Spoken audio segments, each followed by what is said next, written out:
Hello there. We're usually taught that animals are here for us, for our use, not with us. Don't you think the fur is for them to wear, to keep warm? I feel like I could just disprove very easily that they're not meant for us in a whole lot of ways, but fur is a really good example. We always think we're superior to them because, we have superior bodies. We can kill them with our nails. I mean our weapons. Our weapons. We can kill them with our weapons. But being the toughest doesn't mean that we're ethically right. Do you think your hair should be cut so that you get all three layers of the skin? You'd have to just do that all the way around, all three layers of the skin, in order to make a pelt for somebody else to wear. Now, I don't understand how we can make wigs with human hair, but with animals, we take all three layers of the skin. Animals do shed their thickness of their coat in the wintertime. In the summertime. They shed their thickness for summer. I guess it would maybe start in the spring. I really don't know. But as it gets warmer, they do that so that they'll be comfortable in the summer, and then in the winter, their coat grows thicker. Doesn't it seem like that hair is for them, and it's kind of a temperature regulator and protects them, keeps them alive? People somehow just seem to want to wear them anyway. They want to wear them, even though they look like 50 pounds heavier and they look really dumpy. It's really strange. And sometimes they even smell. The old fur coats when I was young, those really smelled. They were awful. I don't know why women wanted to wear them. But they think they look rich and elegant. It's bizarre. It's really bizarre. I have to tell you that there's a lot of meat eaters who agree with us, though, that they really look like cruelty. I think that's one thing that a lot of meat eaters are in solidarity with vegans, that they do think that wearing fur is cruelty. And there are beautiful synthetic coats you can wear that are slimmer, more attractive looking, and I want to say more flattering to any figure, and they're warmer. There are some out there, so you need to look into them. And those would probably cost a lot too, just like fur coats do. Now, we wrongly claim ownership over the animals. We make a lot of mistakes. Humans don't seem to be quite smart enough. And mostly the animals, all they need from us is some help. They really do, because living in the wild is pretty tough. Now, I've seen men in the woods skin animals, and on a small farm, they skinned dogs, and they would just kind of toss them after they were done and skin them and put them into a pile. And I remember they threw one into the pile, and then one underneath lifted his head up very slowly. There were only one or two still alive because they do die without their fur. And he slowly lifted his head, and then he put it back down. These bloody poor messes. That's how they do it. Can you imagine having to skin animals like that? It's just disgusting how people would voluntarily do that if they could do anything else. I'd rather make fries at McDonald's. Just anything else.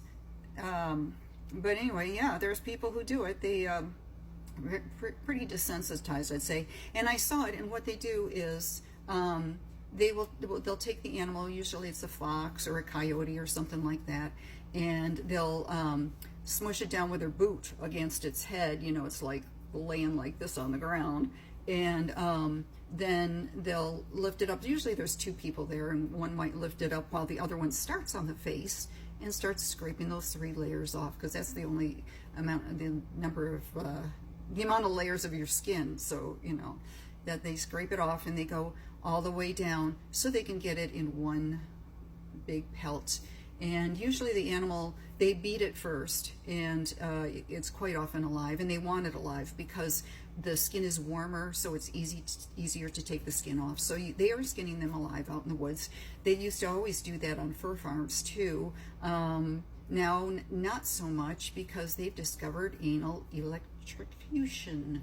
they stick a probe up the fox's butts and mink's butts, and they anally electrocute them. Can you imagine? Can you imagine? And they call it humane. They say it's humane.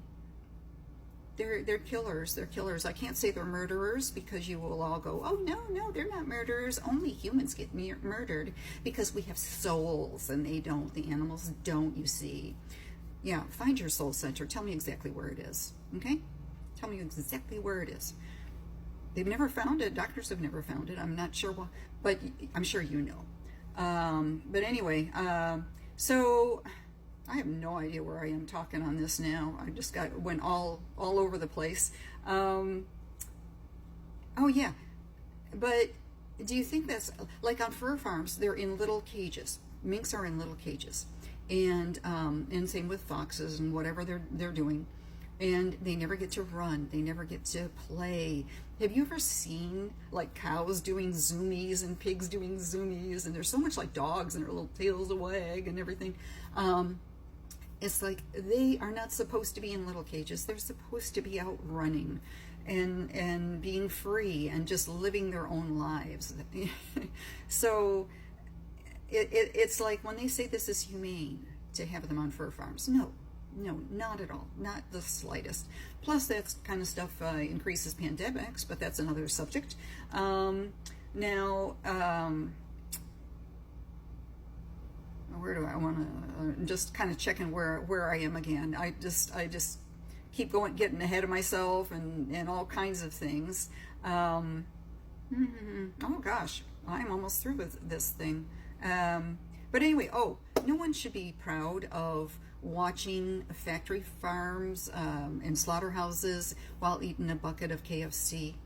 And you may have just snickered at that, because the first time around I kind of laughed when somebody told me that they could do that, but it's not really something to brag about. It really isn't. And I've heard it several times now. It's either KFC or it's steak that they'll tell you that they eat while they're watching them. And they'll say, well, I feel sorry for them, but I want to eat what I want to eat. And it's like such a lack of empathy and caring and putting your caring into action and and really living your morals. So yeah, they don't seem to have those morals, and some people seem to be like that, and we need to, I mean, I'm so glad I'm not them. I'm so glad that I am highly sensitive to animals' needs, and I wish everybody were. We're working on it. We'll figure out what's wrong with them and figure out a way to fix them.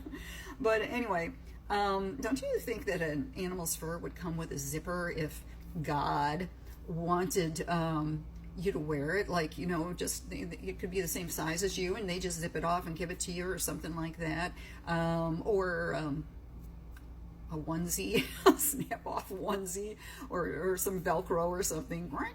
And just give it to you. It's like, if I can think of crap like that, I think of the silliest things, but a God could come up with something like maybe make you furry to begin with if you're supposed to wear fur. There's an idea. So I mean, I think I've made it obvious that they're not for you to wear. Now, our little expression with PETA is something more like they're not ours to wear, eat, have for entertainment or exploit. And I mean, you can sort of start getting the idea of, no, they're not really there for us like like how we treat them. They're there to live their own lives. So I think that's about all for now. Yeah, I've run out of things, and plus what I was reading from is just a mess. But I spent enough time on it. It's time to go to a new subject.